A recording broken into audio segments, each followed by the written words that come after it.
بسم الله الرحمن الرحيم.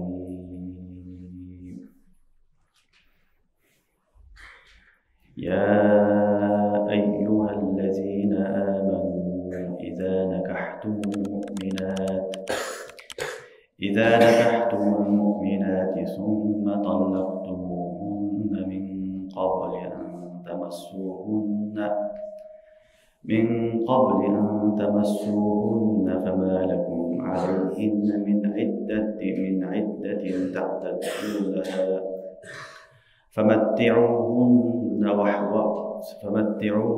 وسرحوهن سراحا جميلا. يا أيها النبي إنا أحللنا لك أزواجك اللاتي آتيت أجورهن وما ملكت يمينك مما آفاء الله عليك وبنات عمك وبنات عماتك وبنات خالك وبنات خالاتك اللاتي هاجرن معك وامرأة مؤمنة إن وهبت نفسها للنبي إن أراد النبي أن يستنكحها خالصة لك من دون المؤمنين. قد علمنا ما فرضنا عليهم في أزواجهم وما ملكت أيمانهم لكي لا يكون عليك حرج وكان الله غفورا رحيما. ترجي من تشاء منهن وتؤوي إليك من تشاء ومن ابتغيت ممن عزلت فلا جناح عليك ذلك أدنى أن تقر أعينهن ولا يحزن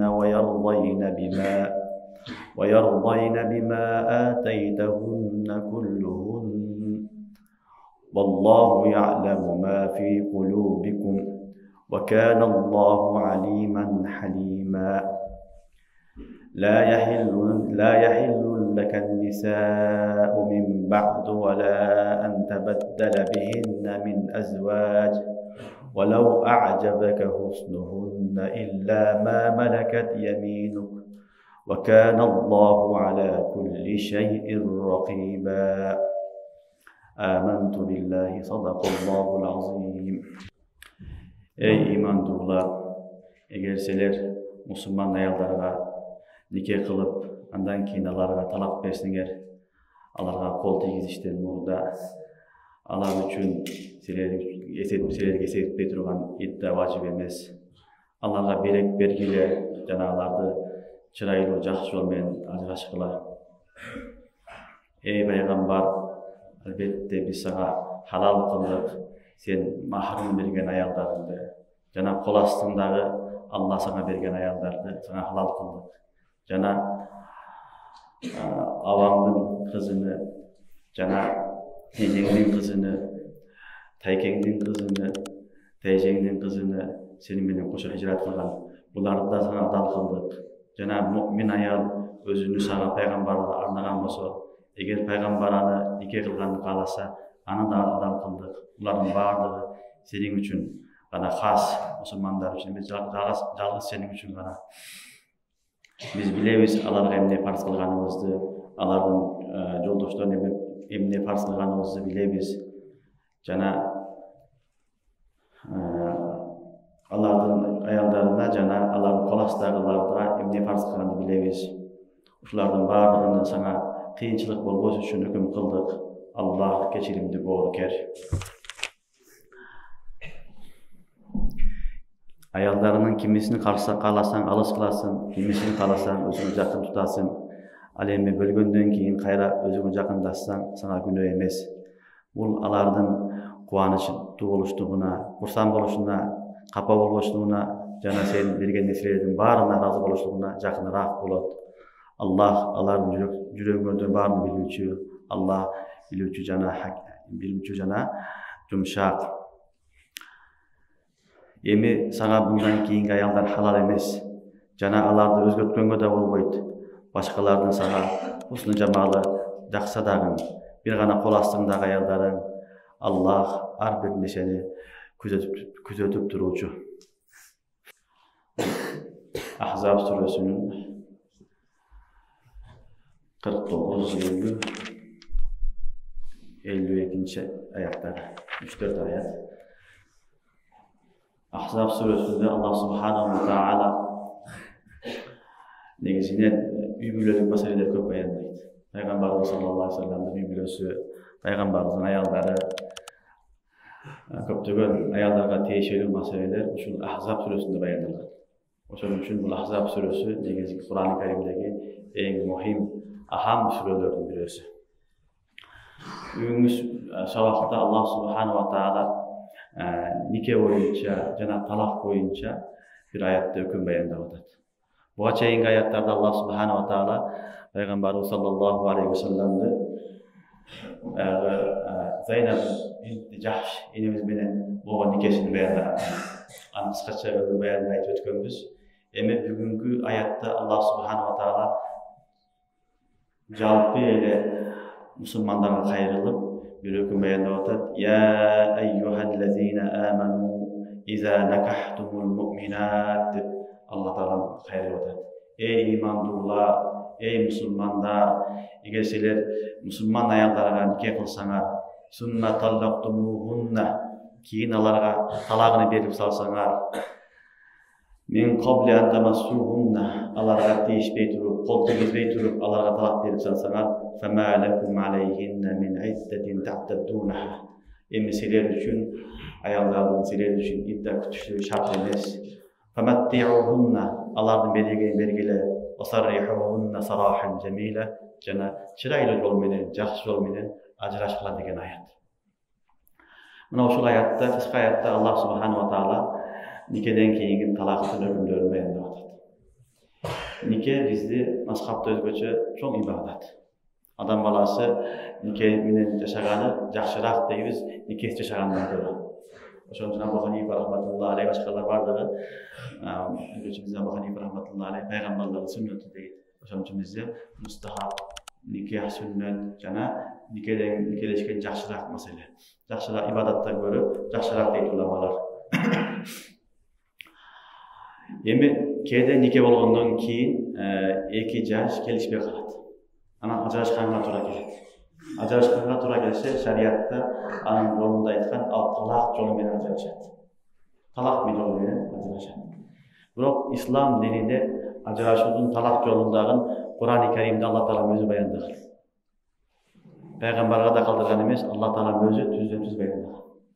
Kantip ajraşış kerek, jol bolsu kanday, kantip ajraşuudun joldoru, zulüm kılbaş kerek, şulardın bardygyny Allah subhanahu wa ta'ala Kur'anda bayandagan. Talak meselesi Bakara suresinde bayandagan Allah Taala, keyin Surat Al-Ahzab'da bu jerde var.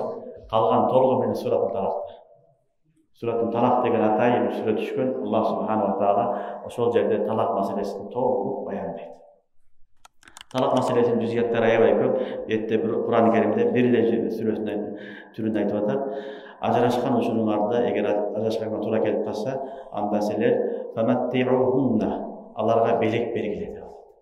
Belek bergile jana jakşı jolu menen ayaldı izzatyny, hurmatyny, sıyın oruna koyup, çiraylı jolu menen üyüne jetkizip koygula degen ayat.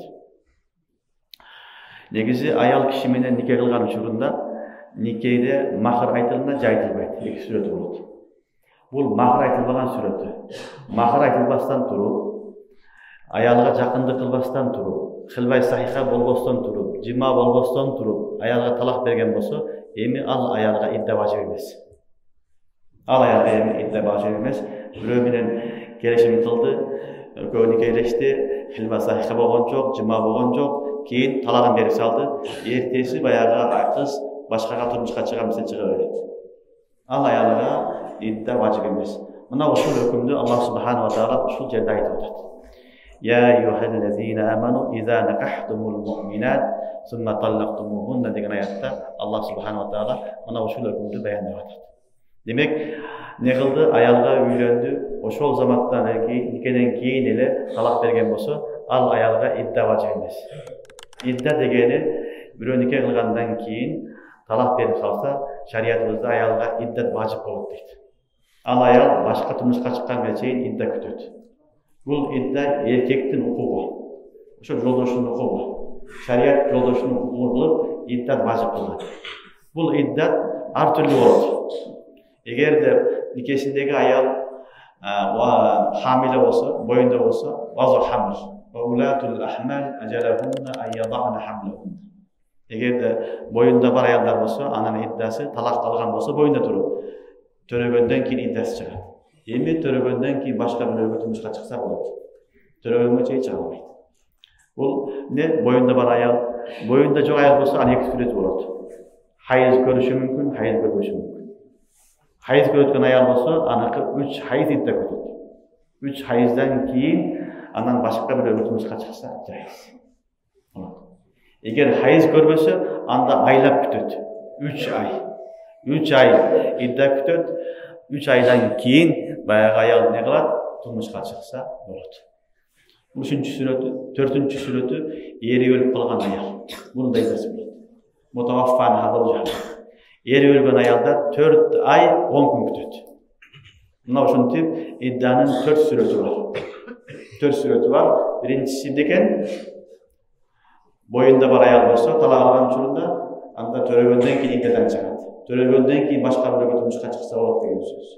Экинчиси хайыз көрө турган аял болсо, анда 3 хайыздан кийин турмушка чыгат. Хайыз көрбөсө 3 айдан кийин иддасы өтөт дейбиз. 4-чү сүрөтү эгерде жолдош каза болуп калса, анда жолдош каза болгон аялдар 4 ай 10 күн идда күтөт, кийин турмушка чыга берет. Мына ушул идда важип. Бир эле сүрөтү бар, анда идда болбойт. Муну Кур'ан-ы Каримде Алла Таала айтып атат. Ал кайсы сүрөтү? Нике кылды, ал аял менен жакындык кылган жок, хилва сахиха да болгон жок. Талак берип салды. Эми ал аялга идда күтүш важип эмес. Идда күтпөстөн туруп эле эртеси турмушка чыгам десе, турмушка чыга алат. Бирок ушул жерде дагы бир маселени унутпаш керек. Эгер нике кылып туруп эркек өлүп калса, нике кылды, талак берген жок, өлүп калса, анда эри өлгөн адамдын аялдын иддасын күтөт ал. 4 ай 10 күн идда күтөт. Бул талак берген сүрөтүдө гана не кылбайт? Идда күтпөйт. Мына ошону Аллах субханаху таала баяндап атат. Я айюхаллазина аману иза накахтумул муъминат. Эй имандуулар, мусулман аялдарга нике кылсаңар деп атат. Демек Кур'ан-ы Каримде Аллах субханаху таала мусулман аялдарга нике кылганга буйруп атат. Жалпы аят имандууларга, пайгамбарга да башкасына дагы мусулман аялдарга тартип берет негизи.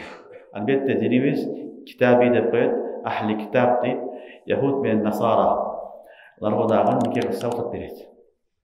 Яхуд менен насара христиандарга, еврейлерге дагы нике кылганга рухсат берет. Бирок шарт ал ошол динде бекен болсо, мушрик болбосо. Бүгүнкү күндө исаилер көпчүлүгү мушрик. Кудай тааланын үчөөдө бирөө İsa aleyhisselam Kuday'ın balası deyit, aliyazu billah, alar müşrik, alar menike nikah olmaydı. Çınığı Hristiyan olsa, çınığı Yahud olsa, anda tavhid var bulaturan olsa, ulamalar ruhsat verir. Bırak жақсы емес. Bu zararçılıkta gana bolu üçün derse, жақсы nesi емес. Kur'an'ın Peygamberimiz sallallahu aleyhi ve sellem koşuşturması bit bardığı, Müslüman'a nikah kılgan жақсырақ deyit, Müslüman nikahsız olan жақсырақ. Oşun için Allah subhanahu wa ta'ala, Ya eyyuhellezine amanu iza nakahtumul mu'minat. Ey imanlılar, sizler Müslüman ayallardan alsınlar. Müslüman ayallarga nikah kılsınlar. Sümme tallaktumuhunna. Keyin algandan keyin ele bir sebepler menen sizler alarga talak berseňer, min qabli an tamassuhunna. Mas degen kol menen tigizgen aytılат. Awla mastumun nisa, bu jimadan da xiyanat boluşu mümkün. İmalarga tiyişbesden turup talak berip kalsaňar, fema lakum alayhinna min idda ta'tadduna. Al ayallardın moýnunda sizler üçin kütö turgan idda jokdur.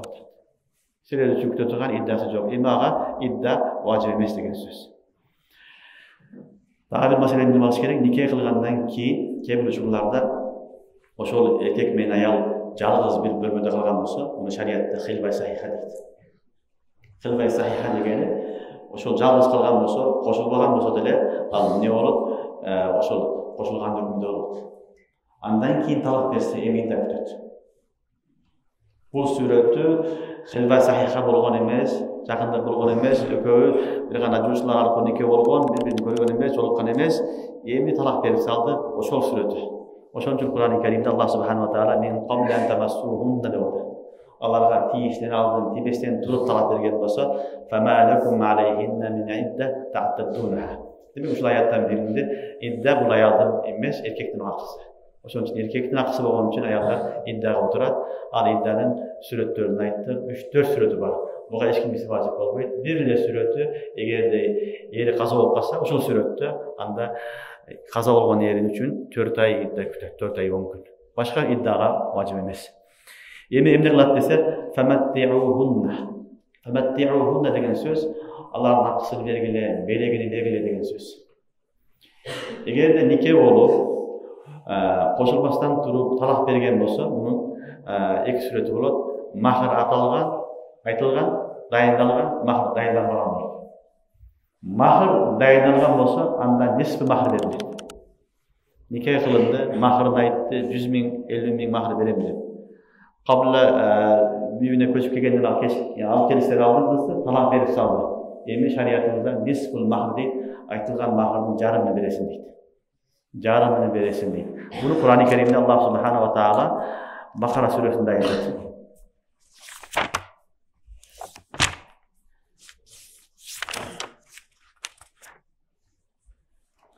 Ауzu billahi mineşşeytanirracim.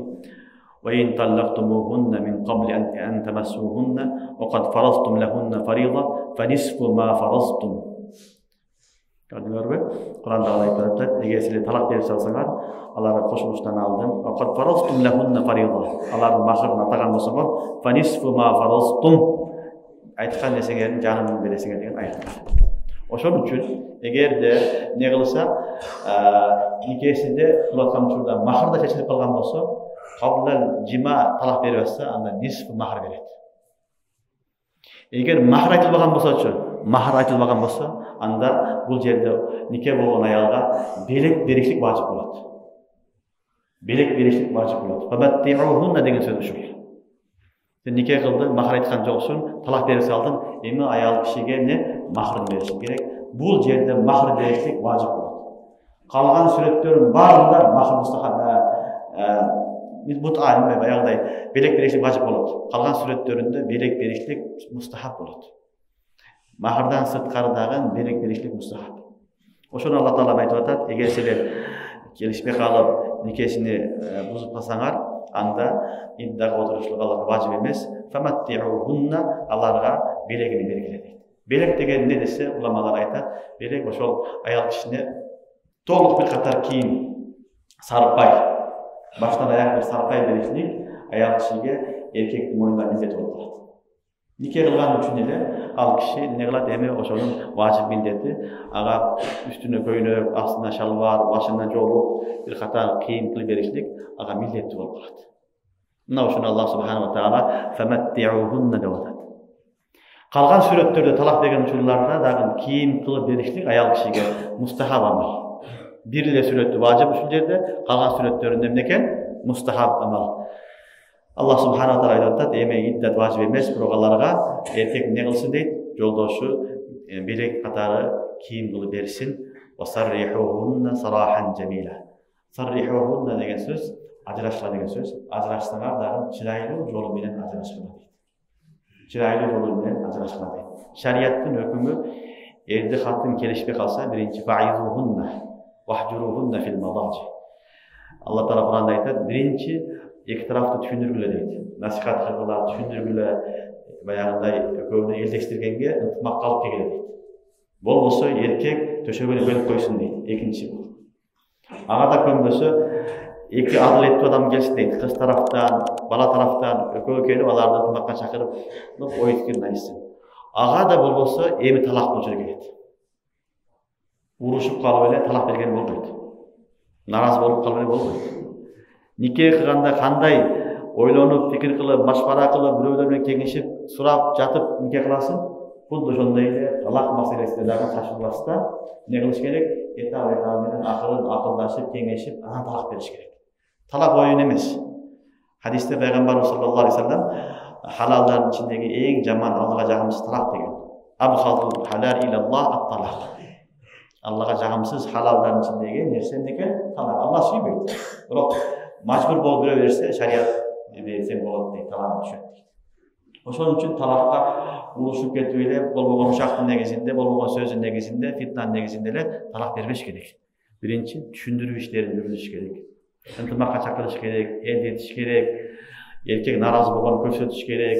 Эки тарафтан адилеттүү адамдар келип, акылдуу аксакалдар келип, жол көрсөтсүн. Андан дагы болбосо, маселе чечилбей калса, эми талак бермейт. Талак бергенде дагы шариатта бир талак бербейт. Болду. Ажырашууга бир талак жетишет. Bir talak жетишет. 2-3 talактын кажети жок, зарылчылыгы жок. Bir talak өзү жетишет, 2 talak берилбейт. 2 talak, bir talak жетишет, башка кереги жок. Эки учурда талак беришлик өтө чоң күнөө болот. Биринчиси хайыз учурунда.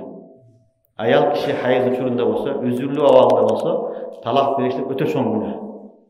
Өтө чоң күнөө. Экинчиси 3 талак беришлик бул дагы чоң күнөө. Мына ушул эки чоң күнөөдөн сак болуш керек. Талак берген учурларда кээ бир адам талак да берет, чоң күнөөгө дагы муртакип болот. Бирөөсү хайыз учурунда талак берет, үзүрлүү учурунда талак берген чоң күнөө. Талак түшөт, маселе жок, бирок чоң күнөө. Şariatımız özürlü usulunda talak verilmeydi. Abdullah ibn Umar radıyallahu anhu, Hazreti Umar'ın balası, Abdullah ibn Umar radıyallahu anhu, balasına ayağını talak verse oldu. Hayız uçurunda. Umar radıyallahu anhu, Peygamberimiz'e barıp aytadi. Uşunti balam ne kıldı? Ayağına talak verip salıptı. Hayız uçurunda degende, Peygamberimiz aytkan, muruhu fel yuraci'u. Murhu fel yuraci' hadiste gelir. Balağa hüküm kılgın, rucu kılsın degen. Rucu kılsın degen. Rucu kılsın degeni, bu jerde bir kayadan taşap, talak beren degse, bu tuhurda emas, keyingi tuhurda emas, keyingi tuhurdan angin talak berse bersin de Rasulullah sallallahu aleyhi ve sellem hüküm kılgan. Oşon üçün ulamalar aytat, talak düşöt.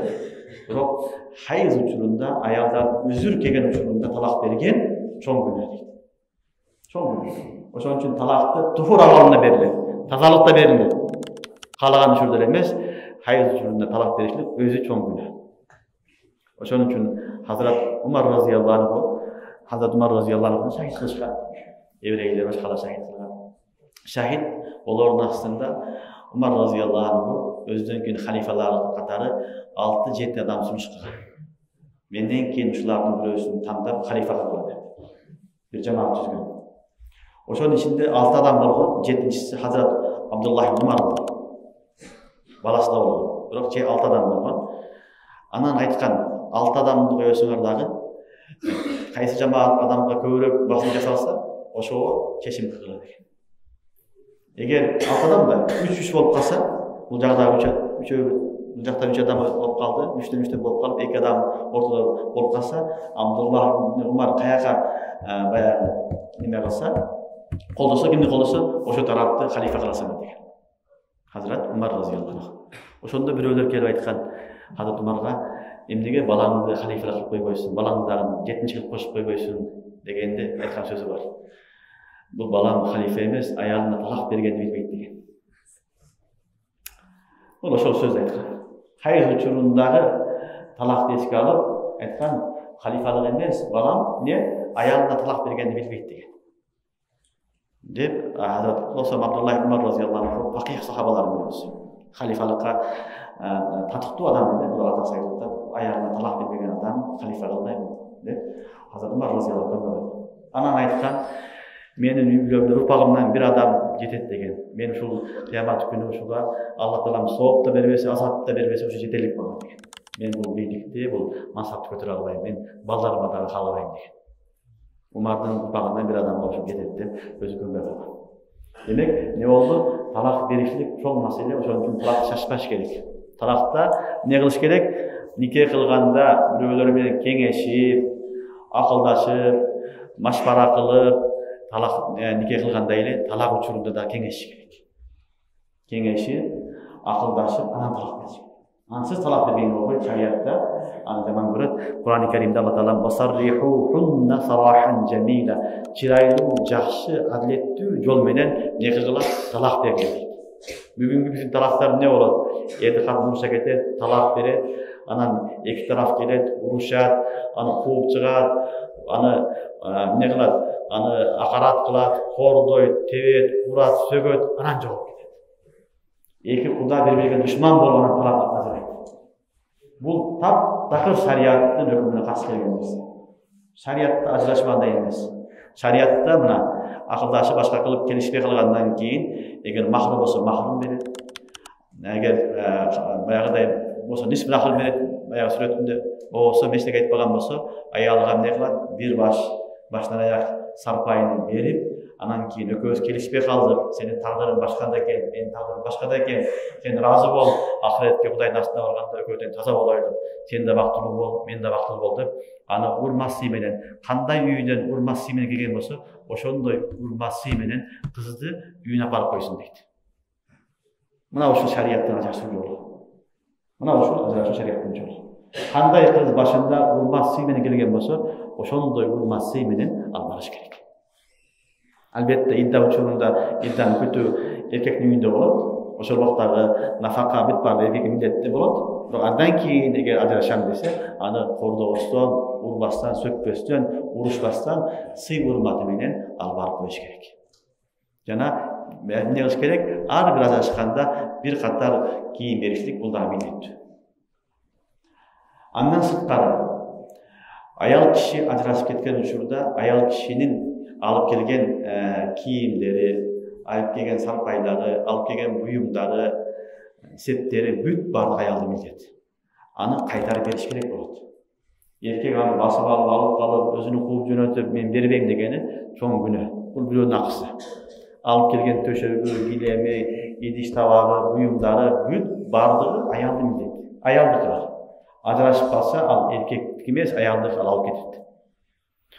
Ошо менен кошо сен дагы бир катар кийим кылып берип, андан кийин сый урмат менен аны жөнөтүп кой дейт.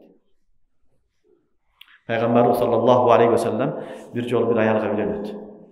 Үйлөнгөндөн кийин талак берет саллаллаху алейхи ва саллям. Талак бергенден кийин сахабаларга айтат, буга кийим алып бергиле. Анан урматын сыйын жайына коюп, үйүнө жеткизип койгула деген пайгамбар. Ошон үчүн шариатта ажырашуу дагы жакшы нерсе, жакшы жол менен болсо. Нике кандай болсо, ошондой жол менен эмне кылыш керек? Ажырашканга аракет кылыш керек. Ажырашам десе. Анан жөнөкөй эле жапайчылык, караңгычылык кылып эле кордоп, уруп, токмоктоп куу берген шариатта жок. Андай нерсе жок. Ошон үчүн нике учурунда кандай сыйлоо болсо, никеден кийин дагы сый урмат менен аны алып коюш керек. Мына ушуну Кур'ан-ы Каримде Аллах субханаху ва таала «Васаррихухунна сарахан жамила». Аларды чырайлуу жолу менен, иззат урматы менен жакшылап апарып койгула дейт үйүнө. Жеткизип деген аят. Демек, эгерде кандайдыр бир себептер менен келишпей калып ажырашып кетсе, анда ал аялга махр айтылбаган болсо, экен ага бир катар белек берүү бул важип болот. Калган учурларында белек берүү мустахап болуп калат. Демек, никелешүү да бар, ажырашуунун жолундагы Кур'ан-ы Каримде Аллах Таала айткан. Хайыз учурунда талак берген чоң күнөө, жана ошондой эле 3 талак берген бул дагы чоң күнөө. Бүгүнкү доордо эң чоң мусибат талак бергендер 3 талак берет. Элдер ойлойт, бир талак берсең ажырашпайсың, 2 берсең ажырашпайсың, 3тү берсем ажырашам деп ойлойт. Андай эмес. Ажырашуу үчүн 1 талак жетишет. 3 талак өтө оор талак. Бунун жазасы да оор. Күнөөсү да оор. Ала пайгамбарыбызга өзгөчө өкүмдөр берген. Башка үммөткө бербеген өзгөчө өкүмдөр. Бул хасату шей дейт. Хасату шей деген сөз бирөөгө хас үжеди фихи ва ла үжеди фи гайрихи. Хас деген ушул. Bir gara peygamberden tağılat, peygamberden başka ümmette tağılmaydı деген söz. Misali Resulullah sallallahu aleyhi ve sellem'e tahaccüd farz. Farz kılınır. Ümmetke farz emez. Peygamber sallallahu aleyhi ve sellem'e farz, ümmetke farz emez. Oşonda ile ayette gelir tat, Peygamber sallallahu aleyhi ve sellem 4 ayaldan köörek alsa bolat peygamber. Hazır okuyumuz. Başka ümmetke 4 ayaldan aşk alalmayız biz. Şimdi olmaydı. Ушундай өзгөчөлүктөрү бар. Бул хусусият Расул саллаллаху алейхи ва саллям пайгамбарыбыздын өзгөчөлүгү. Жалпы адамга берилген өзгөчөлүктөр Аллах субханаху ва таала пайгамбарыбыз саллаллаху алейхи ва салламга берген. Түшүнүктүбү? Кийинки аятта Аллах таала ушул пайгамбарыбызга болгон өзгөчөлүктөрдү баяндап атат. Я айюхан наби инна ахлална лака азважака allati атайта ujurahunna. Ey Peygamber, ey ulu Peygamber, elbette biz sana verdik, sana halal kıldık, adal kıldık. Mahrını bergen ayallarını, mahrını bergen, aksını bergen ayallardı sana adal kıldık. وَمَا مَلَكَتْ يَمِينُكْ مِمَّا أَفَاءَ اللّٰهُ عَلَيْكَ. Jana Allah Ta'ala sana bergen, olcoklu bergen kol astındağı ayalları da halal kıldık. وَبَنَاتِ عَمِّكَ وَبَنَاتِ عَمِّكَ وَبَنَاتِ عَمَّاتِكَ. Senin ağandın, atan menen bir tuğan ağandın kızını sana adal kıldık. Jana atan menen bir tuğan atandın ecesini, kardeşinin kızlarını sana adal kıldık. وَبَنَاتِ خَالِكَ. Senin taykengnin kızını sana adal kıldık. وَبَنَاتِ خَالَتِكَ الَّتِي حَاجَرْنَ مَعَكَ. Senin menen koşa hicret kılgan teyzelerinin kızlarını sana adal kıldık. وَمْرَأَةً مُؤْمِنَةً اِنْ وَحَبَتْ نَفْسَهَ لِلنَّبِيِّ. Jana bir ayal kişi özünü peygamber'e anlagan bolsa, anı peygamber algısı kese nikesine bunu da adal kıldık. Halisatan lek min dunil mu'minin. Bu sana gana has, sana gana teşelü Müslümanlara emes. Qad alimna ma faradna aleyhim fi azvajihim ve ma malakat eymanuhum. Biz bileyiz alardın ayallarına, silerin ayallarına jana kol astındagılarga emne farz kılganımızı biz bileyiz. Buların barını sana hüküm kıldık emne üçün likay la yakuna aleyke harc. Sana kıyınçılık bolboş üçün ve kana Allah gafurur rahima. Allah borker jana rahimli degen ayet. 50. ayette Allah Subhanahu wa taala şunu beyanladı. Demek Allah Subhanahu wa taala peygamberimize aytdı sana bu ayetlerin barını adaldı. Birincisi şunday ayetler allati atayta ujurahunna. Sen alardın aksını bergensin. Akıl degen oşo mahr. Mahr deb hazır aytılıp kaldı Xudayga şükür. Mahr oşol nikah uçurundağı erkektin tarafından ayal zatına verilen belekti mahr deb aytıldı. Mahrın en az bölümü var, köbünün çeki çok. Birok hadiste en azını 10 dirham deyilgen. 10 dirhamdan az mahr bolbayt bizde. Mahr misil degen var, oşol elin jurtun saltı karalat. Elde jurtda saltda kança bolsa oşo mahr kesik alınat. Şu negizge gelir. Birok ötülü az bolgon, 10 dirhamdan az bolgon bolbayt mahr. Köbünün çeki çok, birok öte köp bolgon bolbayt. Oşon üçün ulamalar aytkan, eger ayal zatının kadır barkı mahr menen bağlansa, anda en kımbat kız Peygamberimiz sallallahu aleyhi ve sellem'in kızı boluş gerek деген. Fatime enemiz. Peygamberimizin kızınday kadır barkın dünyada kız yok. Anda boluş mümkün de emes. Birok ne adam zat ayal zatının kadır barkı ne akça menen bağlanbayt. Birok ayalıga nikah kılıp atkanda sый katары, urmat katары berile turgan belek mına uşunu mahr dep aytıldı. Bul mahr emesi oşol özünün jaşagan jeri, şartı, ayılı, qomu, urug'uçlara qarab oşol jerdegi mahr meseleni beriş gerek bolup turат. Demek Allah Subhanahu wa taala aytadi, sen mahrını bergen ayallardan barını sana biz adal kıldık dep aytadi. Azvajekallati atayta ujurahunna. Ujur bette mahr. Mahrını bergen ayallardan barını sana adal kıldık. Ve ma malakat yaminuk mimma afa Allah aleyk. Sana Allah Ta'ala ganimet kılıp bergen kol astındağı ayallarıdağın sana ne kıldık deydi? Halal kılıp berdik deydi. Peygamberimiz sallallahu aleyhi ve sellem'in ayalları hazır aytып berебиз. Bunda kalasa ayallarının kebirleri Peygamberimiz sallallahu aleyhi ve sellem'in özü nikah kılıp mahrını törep algan. Kebirleri olcu olup kelgen. Olcu olup kelgen Peygamberimiz sallallahu aleyhi ve sellem azat kılgan, azat kılıp turup ana nikah kılıp algan sallallahu aleyhi ve sellem. Rasulullah sallallahu aleyhi ve sellem'in ömür bayramını karaytırgan bolsak, jaşoosunu özgöçө mына нике турактуу жашоосун карасак бизге чоң сабак болот да. Пайгамбарыбыз саллаллаху алейхи ва саллям аялдардын көптүгү бул кутургандыкта, шахваттын негизинде, нафс негизинде болгон эмес. Пайгамбар саллаллаху алейхи ва саллям ушул диндин негизинде болгон, диндин негизинде гана ушул аялдарды алган, дин таркалсын деп деген максатта. Себеби адам заттын көпчүлүгүн аял заты түзөт. Dünyada erkek ve ayal var. Erkekler azırak, ayallar köpürak. Bu din erkekke de gerek, ayalga da gerek. Erkekke de gerek, zarılçılığı var, ayalga da zarılçılığı var. Eğer de erkeklerin örgüne verse, ayallar bir kalsa, anda ikinci bir cemaat, taifa ne olur, cehalet olur. Oşun için ayal zatına din geçsinde Allah Subhanahu wa taala Peygamberimize 4'ten köp ayal algada uçup bergen. Peygamberimiz sallallahu aleyhi ve sellem ayalları köygen uçurudağın ahırkı uçuru bolgan. 5-6 жыл деле болгон, акыркы 5 жыл деле болгон. Андан берки жашоосуну карасак, пайгамбардын жаш кезин карасак, бүт баарына бир аял менен жашаган саллаллаху алейхи вассалам.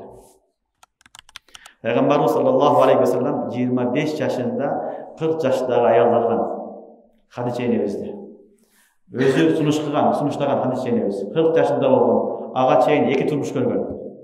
2 турмуш көргөн аялды балдары менен 25 жашындагы эркек адам үйлөнүп атат. Хадича энебиз менен 5 жыл жашаган. 25 жыл жашаган. Пайгамбарыбыз саллаллаху алейхи вассалам 50 жашка чыкканга чейин Хадича энебиз менен жашаган. Пайгамбарыбыз 50 жашка жеткенде анан Хадича энебиз каза болгон. Себеби чоңду пайгамбарыбыздан. 15 жаш пайгамбарыбыздан чоң. Ал не болду? Каза болуп, картайып каза болгон. Кийин пайгамбарыбыздын жаш балдары бар, аларга эне керек болгондон кийин, туугандары үй бүлөсү айткандан кийин пайгамбарыбыз саллаллаху алейхи вассалам Сауда энебизди алган. Сауда энебиз дагы Хадича энебизге окшогон чоң кемпир болгон. Кемпир болгон, ошо балдарыма, кыздарыма эне болсун, ушуларды карасын деп Расулуллах саллаллаху алейхи вассалам Сауда энебизди алган. Меккеде болгондо ал дагы пайгамбарыбыздан 10 жаш, 20 жаш чоң аял болгон. Чоң аял болгон. Анан пайгамбар алейхиссалам саллаллаху алейхи вассалам Меккеден Мадинага хижрат кылганда бир аялы менен Сауда энебиз менен келген. Демек не болду? Расулуллах саллаллаху алейхи вассаламдын жашы 53-54 келип калды. 54 жашка келип калды Мадинага көчкөндө Расулуллах саллаллаху алейхи вассалам. Себеби Мадинада 10 жашады, кийин вафат кылды пайгамбар саллаллаху алейхи вассалам. 63 жашта вафат кылды.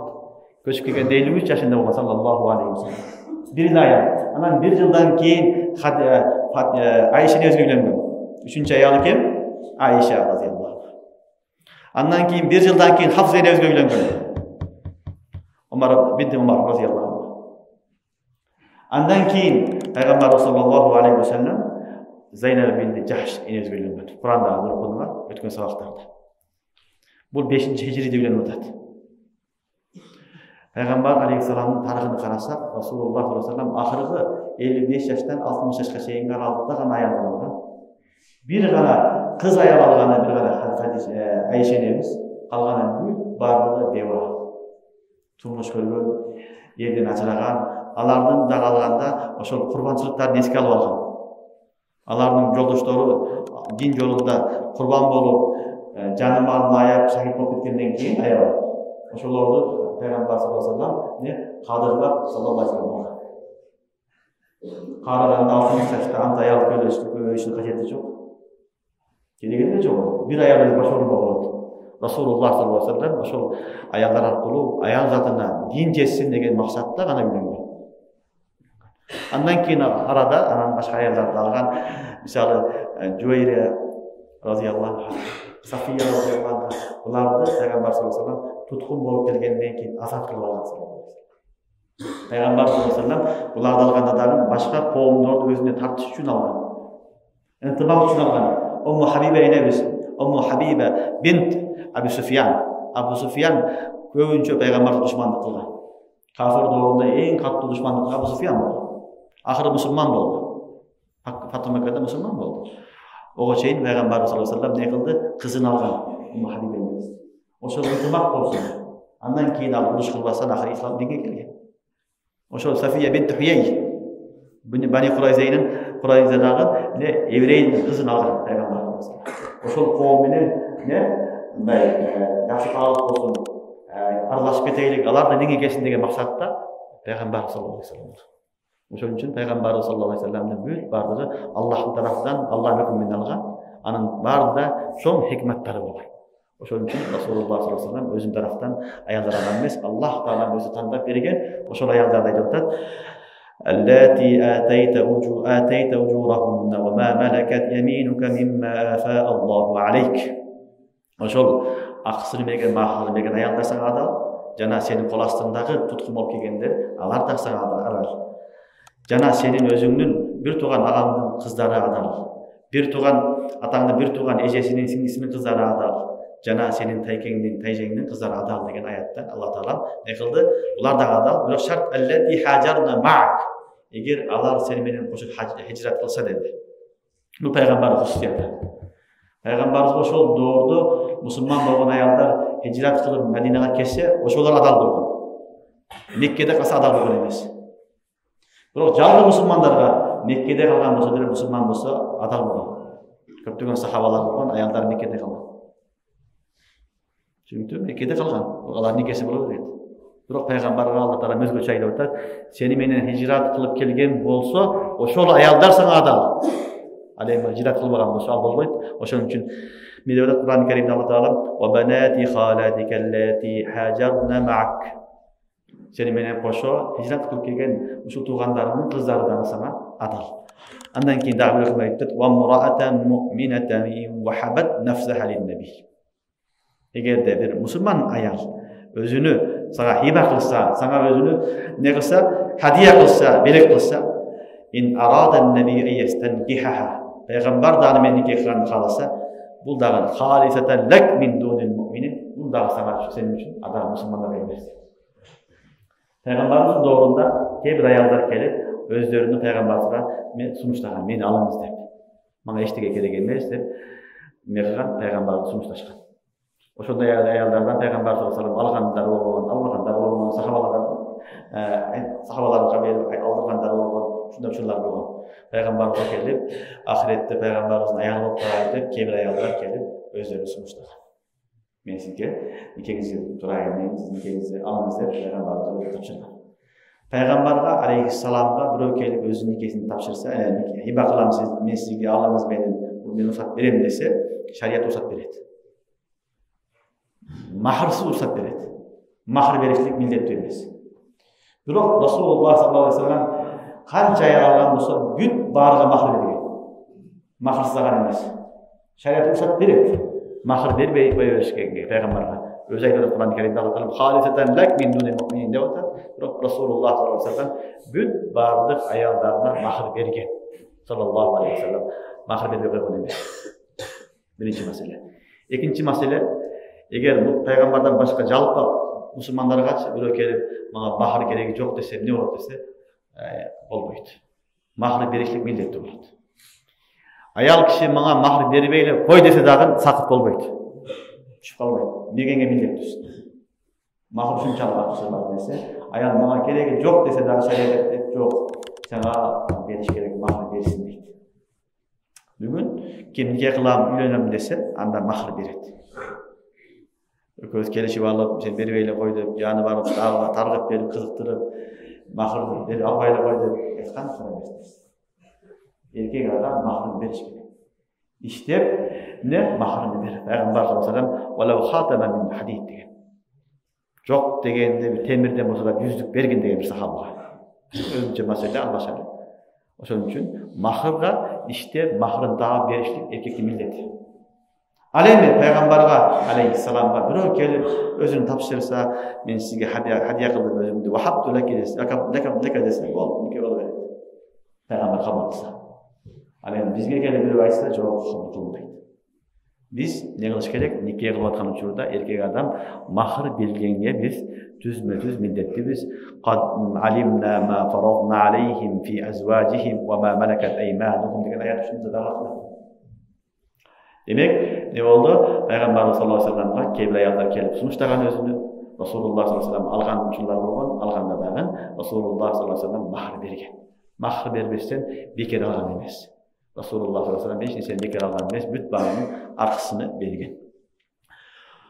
وَمْرَأَةً مُؤْمِنَةً اِنْ وَحَبَتْ نَفْسَهَ لِلنَّبِي اِنْ اَرَادَ النَّبِي اَنْ يَسْتَنْكِحَهَا. Eğer bir ayal kelip özünü peygamberge tapşırsa, hiba kılsa, peygamberden algısı gelse, halisatan leke min dunil mu'minin. Bu da halis sana adal. Mahır berbesini alsan bolot min dunil mu'minin. Müslümanlara bunday bolbayt. Qad alimna ma faradna aleyhim fi azwajihim ve ma malakat eymanuhum. Biz bilemiz alardan yoldaşlarında emni farz kılganımızdı. Yani kol astındağı adamların ne farz kılganı biz bilemiz. Demek Allah subhanahu wa ta'ala bizge farz kılgan, milletli kılgan mahır bergenge biz erkekler milletliyiz. Mahır beriş gerek bir ayağı kımbat kılgan bolboyt. Öte arzan da bolboyt. Mahır meselesi oşol ayalda, oşol cüzdük, söykü, jana özü kalagan nesesini beriş gerek. Mahır bul düşünüp alış gerek, ayal zatın özünün jeke çakısı. Bunu ата-энеси, туугандары алып алган акысы жок. Алган болбойт. Кыздын өзүнүн акысы. Кыз алып кааласа кийим алат, кааласа буюм алат, кааласа ата-энесине берип алып өзүнүн. Бирок негизинен тип алганда бергенде ал кыздын өзүнө бериш керек. Андан кийин ал ыктыяры менен каяка жумшаса өзү билет. Ликай ла якуна алейка харж. Булардын баардыгы сен адал кылдык эмне үчүн? Сага кыйынчылык болбош үчүн. Сага кыйынчылык болбош үчүн, жалпы аял затына дагы дин жетиш үчүн ушул аялдарды сага эмне кылдык? Баардыгын сага адал кылып бердик. Аллах албетте Аллах кечиримдүү жана боорукер. Кечиримдүү ырайымдуу зат Аллах кечирет жана боорукер деген аят. Андан кийинки аят бул дагы пайгамбарыбыз саллаллаху алейхи вассаламга тиешелүү аят, пайгамбардын кусусияты. Бул аятты баягы таксим аят деп айтылат. Таксим же кысма. Эгерде бир адамдын бирден көп аялы болсо, анда алардын арасында адилеттүү карашылык милдет, важип. Эки аялы бар адамга эки аялына адилеттүү карашылык важип, милдет. Экиден көп кете берет. Ушул аятта Аллах субхана ва таала ушул маселени баяндап атат. Ал эми бул таксим пайгамбарыбыз саллаллаху алейхи вассалам важип болгон эмес. Пайгамбарыбызга таксим важип эмес. Таксим дегенди түшүнүп алыш керек. Түнү барып түнү барып бүгүн мынауында түнөсө 3 күн, экинчи аялда да 3 күн түнөйт, бир күн түнөсө тигине да 1 күн түнөйт. Ушинтип түндү бөлүү милдет, важип ар бир мусулманга. Эгерде кимдин бирден көп аялы болсо, ал эркек адам не кылыш керек? Баарын тегиз караш керек. Эгер карай албаса чоң күнөө болот. Пайгамбарыбыз саллаллаху алейхи вассалам хадисте айтат, кимдин эки аялы болуп, экөөнү адилеттүү карабаса, кыямат күнү келгенде жарымы жок келет деген. Өтө чоң маселе. Эми бул кыянат кылган үчүн, не болду? Адилетсиз болгон үчүн жарымы жок, эми азап менен келет деген азап хадис келет хадисте. Ошон үчүн эhtiyat болуш керек. Ким эки аялы болсо, 3 болсун, 4 болсун, адилеттүү караганга биз милдеттүүбүз. Бирок Расулуллах саллаллаху алейхи вассаламга бул милдеттүү болгон эмес, важип эмес. Важип эмес эди. Бирок Расулуллах саллаллаху алейхи вассаламдын ахлагын караңыз. Пайгамбарыбыз саллаллаху алейхи вассалам важип болсо дагы важиптай мамиле кылган. Адилеттүүлүк көрсөткөн. Важиптай мамиле кылган. Bir күн бир аялы түнөдүбү, эртеси экинчи аялында. Bir учурунда 9 аял болсо, ошол 9 аялына түнөгөндө бирден багып түнөгөн. Күнүнө асырдан кийин магриб ортосундагы аял вакытты пайгамбарыбыз үй бүлөсүнө өткөзгөн. Саллаллаху алейхи вассалам. Асырдан кийин мына үйүнө барган, экинчи ар бирини үйүнө келип зиярат кылып чыккан. Ахвалың кандай, денсаулыгың кандай, ооруган жоксуңбу, зарычылык жокпу, нафакада кемчилдик жокпу, ушулардын баарын сурап турган. Себеби 9 күндө болсо бир жумада бир очурет келет. Кезек менен келгенде бир жумада келет, ага чейин эмне болуп кетти билбей каласың да. Ошон үчүн күнүнө асырдан кийин саллаллаху алейхи вассалам мамур күнүн эмне кылган? 9 аялына келип зиярат кылып, кемчилдиги башкасы жокпу бүт баардыгын сурап турган саллаллаху алейхи вассалам. Андан сырткары ар бир аялына бир күндөн вакыт берген. Хатта маразыл болуп, мафат ооруп аткан учурда дагы пайгамбарыбыз катуу ооруп атат, түнөгөндө үйлөрүнө барган. Акырында айна куну гадан деп калган.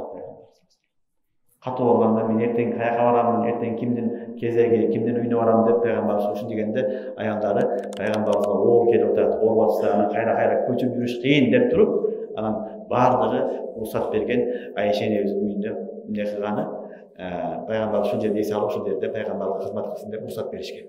Анан Расулуллах саллаллаху алейхи вассалам Айша энебиздин үйүндө ооруган учурунда болгон.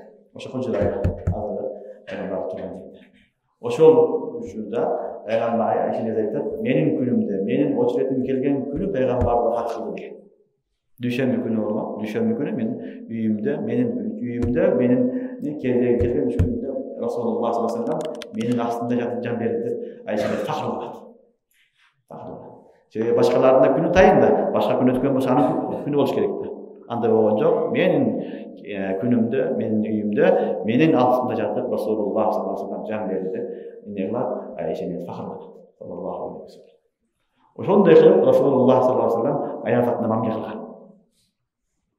Караганда 60тан кийин анча аялды кереги жок, кайра айтабыз. Бунун максаты эмне болгон? Үммөткө дин жеткизиш болгон. Жана аял менен кандай мамиле кылыш керек? ошону көрсөтүү максатында саллаллаху алейхи вассалам ушундай кылган. Эми Кур'ан-ы Каримде Аллах субхана таала айтып атат: "Туржи ман ташау минхунна." Сен алардын кимисин кааласаң артка койсоң болот. Иржа деген сөз артка кою деген сөз. Эми бирөөнү жактырбасаң алысыраак койсоң болот деп атат. "Ва туби илейка ман таша." Жана кимди кааласаң өзүңө жакыныраак алып келсең болот деп атат. Эми сага кысмат баягы важип эмес деген сөз. "Ва ман ибтагайта мимман азалта." Бирөөнү бөлүп коюп, кийин аны өзүңө жакындатам десең, "Фала жунаха алейк." Күнөө эмес деп атат. Биринчи ага бардым келген жок, бөлүп койдуң. Кийин кайра не кылам десең, аны үйүнө алып келем десең, "Фала жунаха алейк." Сага күнөө эмес. "Залика адна ан тaqarra a'yunuhunna." Себеби ушундай кылышлыгың жакыныраак алардын курсан болушуна, алардын каба болбошуна жана сен берген нерселердин бардыгына ыраазы болушуна жакыныраак деген аят. Расулуллахка саллаллаху алейхи вассалам ушул аятта сага таксим түнөчүлүк милдеттүү эмес, важип эмес деген аят ушул аят. Бирок азыр айттык, Расулуллах саллаллаху алейхи вассалам милдеттүү болсо дагы не кылган? Баарына тегиз караган. Тегиз карагандан кийин аял дагы не болгон? Разы болгон бардыгы. Милдеттүү болсо дагы пайгамбар саллаллаху алейхи вассалам бүт баарыбызды жакшы көрөт экен, тегиз жакшы көрөт экен деп аябай сүйгөн. Ушуну Аллах субхана таала айтып атат: "Залика адна ан тaqarra a'yunuhun." Ушундай кылгатса, не болот? Алардын көздөрү кубанат деген сөз. Алардын көздөрү кубанат, алар сүйүнөт, "Вала яхзанна." Алар капы болбойт, алар кайгырбайт. "Ва ярлайна бима атайтахунна куллухунна." Баарына берген нерсеге алар разы болот деген. Баары сен берген нерсеге разы болот деген. Саллаллаху алейхи вассалам. Ошон үчүн пайгамбарыбыз саллаллаху алейхи вассалам маразул вафат, каза болгонго чейин, дүйнөдөн кайтканга чейин аралыкта дагы бүт бардык аялдары менен жакшы мамиледе, аларга адилеттүү мамиле кылган. Ошон үчүн айтат, Алла Таала айтат, ушундай кылсаң анда алардын көздөрү кубанат, алар капа болбойт, сен берген нерсеге бардыгы разы болот. "Валлаху я'ламу ма фи кулубикум." Ал эми жүрөгүңөрдө эмне бар? Силер Аллах билет. Жүрөгүңөрдө эмне бар? Кандай көңүл кыласыңар? Аны Алла билет, баарын билип турат. "Ва кана Аллаху алиман халима." Алла алим, халим деди. Жүрөгүңөрдөгү баарын билип тур зат. Демек, адам баласы кээде ар түрлүү фикирлер, ойлор келип калат. Аялдардын барасында үй бүлөсү боюнча маселелерде бул Алла Таала айтып атат. Булардын баардыгын Алла Таала билет. Жүрөгүңөрдөгү ой фикирлерди, кыялыңарды дагы Аллах субхана таала баарыны билип турат дейт. Бул неме болду? Кысмат пайгамбарыбыз саллаллаху алейхи вассаламга важип эмес. Бизге милдет.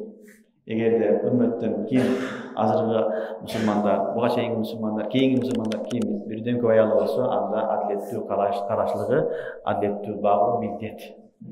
Албетте нафаката айырма болушу мүмкүн. Мисалы бирөө менен жашап атат, эки аялы бар, бирөөсүнүн балдары көбүрөөк, бирөөсүнөн азыраак. Балдары көп болгондо көбүрөөк нафака берет. Ал башка маселе. Бул адилеттүү эле. Азыраак нафака берет ал башка маселе. Эгер баары бирдей болсо, бирдей мамиле кылыш керек. Мавлана Ашраф Али Танави рахматуллахи алейх у кишинин эки аялы болгон. Хаким Мулла, Мужаддид Мулла, Мавлана Ашраф Али Танави рахматуллахи алейх өтө чоң хаким, данышман, акыркы доордо 20-чы асырда мындай алым аулия дүйнөгө келген эмес. Ал кишинин таснифаттарын бүгүнкү күндө 1,5 миңден 2 миңге жакындап кетти. 2 миңге жакын жазган китептери бар. Исламдын бир дагы фаны калган эмес, китеп жазбаган. Алла рахматын алсын. Исламдын бүт бардык маселесинде Хазраттын китептери бар. Китептери ham жөнөкөй эмес, ошол фандын эң акыркы китеби болуп эсептелет. Жөн китеп жазган эмес. Ошол киши алым адам, аулия адам, балалуу болбостон шайх үйлөнгөн кийин. Үйлөнгөн, эки аял болгон. Анан бир кызматчысы, бир муриди шайхты зияратка келет экен. Зияратка келип, анан тарбыз алып келиптир. Тарбыз алып келип, анан бирөөсүн бериптир. Берип мына үй бүлөңүз менен жеп коюңуз десе, бычак алып кел дептир. Бычак алып кел десе, Хазрат мен билем, аялым, эки аялымыз бар. Дагы бирөөсүн алып келгенмин. Ага мынаусы деп бериптир. Мына бала чоңунан кичине барасы берген. Бычак алып келип бөлдүрүп десе, жок дептир. Бөлдүрүптүр. Бөлдүрүп туруп, мунун жарымын буга кошуп, мунун жарымын буга кошот. Кийин айтат, сен эки тарбыз алып келдиң дейт, бирок экөө бирдей эмес деген. Бирөө ширин таттуу болушу мүмкүн, бирөөсү ышпай калган болушу мүмкүн, даамсыз болушу мүмкүн. Ошон үчүн мунун жарым кесип буга кошуп, мунун жарымын кесип буга кошот. Анан экөөнү эки кигизип берет. Анан айткан мына ушуну адилеттүү дейт деп тамашалап айткан. Ошон үчүн бул аял затыга мамиле кылыштык кыйын маселе. Аллахтын достору гана аялдарын ыраазы кылып, Аллахты ыраазы кылып, акысын берип дүйнөдөн өтүп кетет. Анан жөн эле аялды көбөйтө берип, аны карабай, бакпай, кордогондор кыямат күнү эң катуу азапка калат. Аллах бул кыйын нерсе, кыйын маселе. Ошон үчүн Аллах субхана ва таала жерде туржи ман ташаъу минхунна ва ту'ви илейка ман ташаъу ва ман ibtaghaita mimman 'azalta fala junaha 'alayk. ذلك أدنى أن تقر أعينهن ولا يحزنن ولا يرضين بما آتيتهن كلهن والله يعلم ما في قلوبكم وكان الله عليما حليما. Деген аят менен пайгамбарыбызга кисмат важип эмес деген аятты түшүрдү. Андан кийинки аят бул дагы Расулуллах саллаллаху алейхи вассаламдын кусусияты. Пайгамбарга тиешелүү аят.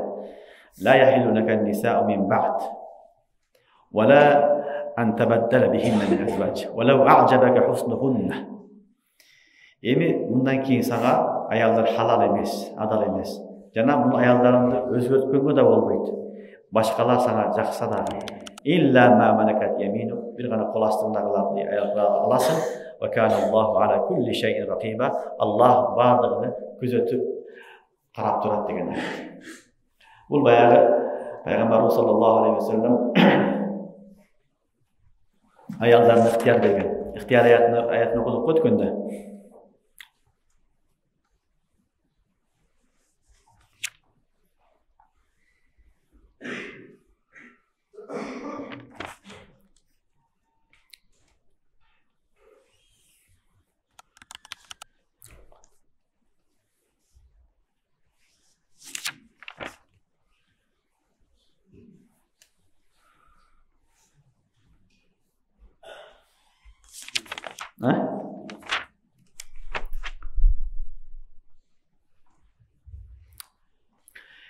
أعوذ بالله من الشيطان الرجيم يا أيها النبي قل لأزواجك إن كنتن تردن الحياة الدنيا وزينتها فتعالين أمتعكن وأسرحكن سراحا جميلا وإن كنتن تردن الله ورسوله والدار الآخرة فإن الله أعد للمحسنات منكن أجرا عظيما. Ana şu ayet ihtiyar ayetleri. Peygamber sallallahu aleyhi ve sellem'e bayağı okuyalar oldu. Ayetler talaplar kelgende Peygamber aleyhisselam ne kılgan? İhtiyar bergen. Kalasanlar sizlerin aytkanları berem dagı özüңөр жашагыла. Талаңарды берем, өзүң жашагыла. Кааласаңар мени менен жашаган тандагыла. Мени менен жашаган тандасаңар анда силерге кыйынчылыктар келет. Ашка каласыңар, кыйынчылык болуп, бүт баарын сабыр кыласыңар. Ошого кааласаңар, ыктыяр шуну кааласаңар мени менен жашагыла деген ыктыяр берген. Ошондо аялдарынын баары, Расулуллах саллаллаху алейхи ва салламдын аялдарынын баары пайгамбарыбызды тандаган. Эң биринчи пайгамбарыбыз алейхиссалам кимден баштаган? Айша энебизден. Айша энебизге айтып, "Жок шашылба, ата-энең менен барып кеңешкин" деген. Айша энебиз айткан, "Сиздин бараңызда мен ата-энем менен кеңешип не кылам" деген. Мен сизди тандадым, Аллахты тандадым. Бүт баары тандаган. Аялдары бүт баары тандагандан кийин Аллах субхана ва таала аялдарына пайгамбарыбыздын аялдарына ихсан кылган. Ихсан кылып, эми сен дагы булардан башка аял ала албайсың деген. Булар сени тандады, эми башка да аял албайсың, буларды өзгөрткөнгө дагы болбойт деген аят түшүргөн. Ушул аялдарды алдың, эми сен башка аялдарды эми ала албайсың, өзгөртө албайсың. Мына ушул аят ла яхиллуннака нисаъу мин ба'д. Эми мындан кийин сага аялдар халал эмес. Башка аялдар ала албайсың. Вала ан табаддала бихинна мин азваж. Жана буларды өзгөрткөнгө да болбойт деди. Бирөөсүн талак берип өзгөрткөнгө да болбойт. Валау а'жабака хуснухун. Алардын хусну жамалы сага жакса дагы ала албайсың. Илля ма малакат яминук. Бир гана кол астыңа олжо болуп кетип калса, аларды алсаң болот. Бирок нике кылып ала албайсың деген аят түшүрдү. Аллах таала пайгамбар алейхиссаламдын аялдарынын урматыга сени тандаган үчүн биз дагы сага ихсан кылып бердик. Сен эми буларды өзгөрттү, башка аял ала албайсың. Ушул аялдар менен жашайсың деген аят ушул. Илля ма малакат яминук ва кана Аллаху ала кулли шайин рақиба. Аллах бардыгын күзөтүп турат. Рақиб баарыны билип, үстүнөн көзөтүп турат деген аят. Демек Расулуллах саллаллаху алейхи ва саллям андан кийин аялдар алган эмес, ушул аялдар менен жашаган. Пайгамбарыбыз саллаллаху алейхи ва салламдын доорунда эки аял каза болгон.